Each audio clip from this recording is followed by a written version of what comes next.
Halo, assalamualaikum warahmatullahi wabarakatuh. Balik lagi di Siska Jurnal, teman-teman. Semoga teman-teman dalam keadaan sehat selalu ya. Nah, di kesempatan kali ini aku mau bahas soal nih tentang teman-teman yang ngambil formasi teknis pengairan atau sumber daya air. Nah, ini aku nanti bakal bikin beberapa volume dan bukan cuma untuk teknis pengairan, ada juga untuk yang P3K teknik jalan jembatan dan juga pengawas perumahan. Nah, semoga bermanfaat ya. Simak terus videonya sampai akhir dan ikutin penjelasannya. Semoga bermanfaat. Oke. Soal pertama berikut adalah termasuk ke dalam jenis bendung tetap kecuali adalah ya, ini kata kuncinya adalah kata kecuali ya.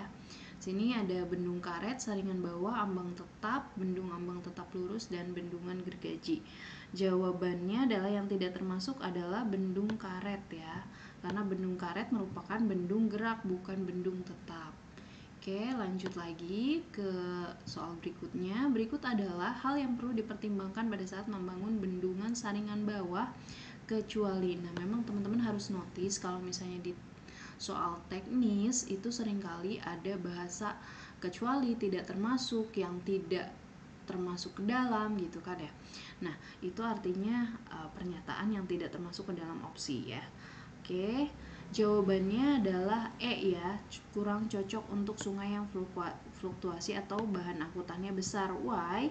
Karena bendungan saringan bawah itu biasanya yang perlu dipertimbangkan adalah yang pertama, mengenai kemiringan sungainya besar ya, ini besar ya, cukup.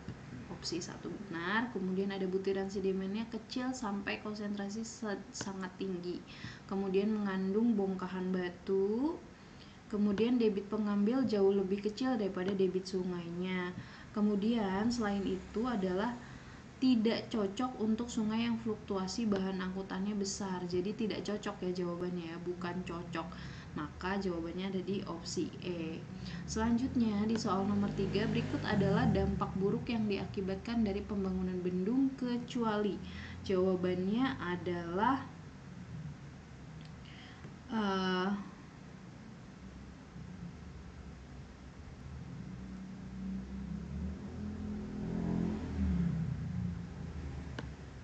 ini ya, dampak buruk dari diakibatkan oleh pembangunan bendung. Di sini dikatakan adalah kecuali, berarti bukan dampak buruk melainkan dampak baiknya ya. Maka dampak baiknya adalah menghasilkan energi baru terbarukan yang ramah lingkungan. Salah satu contohnya adalah bisa dibangun PLTA ya teman-teman ya. Maka kayak meningkatkan kadar udara terlarut, menyebabkan gangguan ekologis, ini dampak buruk ya. Kemudian bendungan menyebabkan gangguan fauna setempat, ini juga dampak buruk. Lompatan hidrolisnya bisa menyebabkan orang terjerembab atau mungkin bisa menggerus dasar sungainya. Kemudian menjadi titik pengumpul sampah ya. Ini merupakan dampak-dampak negatif dari konstruksi bangunan bendung yang melintang sungai. Adapun dampak positifnya adalah menghasilkan energi baru terbarukan yang ramah lingkungan. Selanjutnya di soal nomor 4 berikut adalah ciri dari pintu radial kecuali adalah pintu radial ya. Kecualinya adalah terdapat putaran pintu penarik pintu ke atas. Coba kita pengen tahu bentuknya pintu radial itu gimana sih?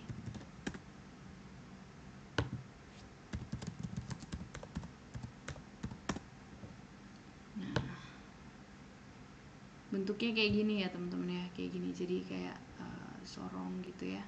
Jadi dia nggak punya yang namanya penarik pintu ke atas. Penarik pintu ke atas, apa yang dimaksud penarik pintu ke atas adalah hose ya. Hose. Kayak ini kalau pintu irigasi pada umumnya kan kayak gini ya.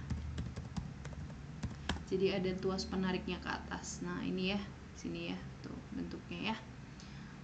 Oke, lanjut lagi ke soal nomor 5. Bagaimana cara kerja bendung karet? A. Meninggikan muka air dengan pantulan karet. B. Meninggikan muka air dengan cara menggembungkan tubuhnya. C. Membendung dengan menggunakan dinding karet yang melintang. D. Membelokkan arah aliran dari tali karet.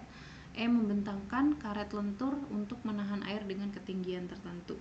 Jawabannya adalah A ya, meninggikan muka air dengan pantulan si karetnya. Jadi kalau bendung karet itu di sisi kanan kirinya ada semacam pompa untuk mengembangkan kempiskan untuk menyeting elevasi daripada tinggi bendung karetnya, sehingga bisa diatur nanti elevasinya, makanya disebut bendung gerak.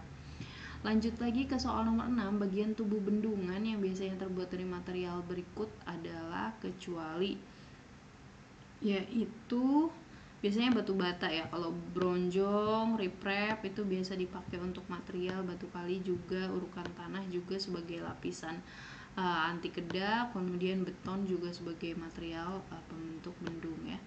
Kemudian ada 7 alat untuk menggerakkan daun pintu agar dapat dibuka tutup dengan mudah, biasanya disebut adalah hoist ya, tadi ya udah kita bahas ya.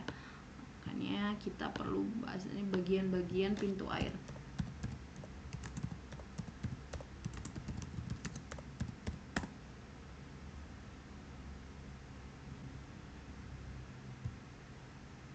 Nah, ini ada frame-nya, ada angkurnya ya, ada daun pintunya, ada kerangkanya, dudukan setir kemudi, ini namanya hoist untuk memutarkan ya. Oke, lanjut lagi. Berikut adalah kelengkapan tambahan yang biasa digunakan pada intake bendung, kecuali adalah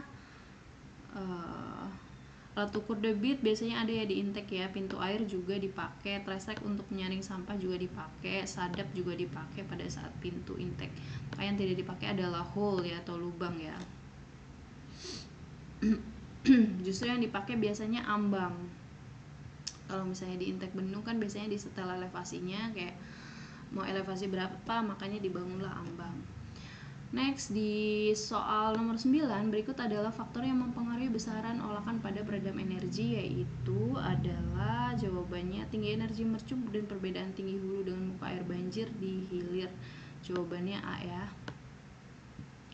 Besaran olakan pada peredam energi, tinggi energi pada mercu ya pada saat jatuh ya, kemudian perbedaan tinggi energi di hulu dengan muka air banjir di hilir. Oke, next nomor 10, berikut adalah perbedaan antara bendung dan bendungan kecuali. Jawabannya adalah bendung memiliki tinggi kurang dari 15 meter sedangkan bendungan antara 3 sampai 200 meter ya. Kemudian bendung mengizinkan lewatnya mercu atau spillway, sedangkan bendungan tidak. Fungsi bendungan memiliki fungsi luas yang menampung air hujan ya. Ini betul, ini betul. Fungsi bendung memiliki luas untuk menampung cara musim panas benar.